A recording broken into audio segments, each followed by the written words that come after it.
How to add a link to a post on LinkedIn. Hello guys, and welcome back to the channel. In today's video, I'm going to show you how you can add clickable links to your LinkedIn posts using your phone or computer to drive traffic to your website, content, or external resources.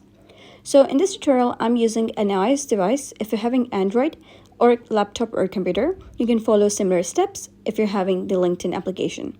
So first of all, you got to open your LinkedIn application and log into your account. And once you're in your LinkedIn, you'll be redirected to the homepage. So you'll have to click on posts and you get to add the text that you wish to post. Now here it says check it out here, and you get to paste your link over here. So you get to head over and copy the link. For this tutorial, I'm going to use the LinkedIn websites itself. I'm going to copy a LinkedIn, and here you get to erase this over here that says your link goes here. And then you get to paste the link over here.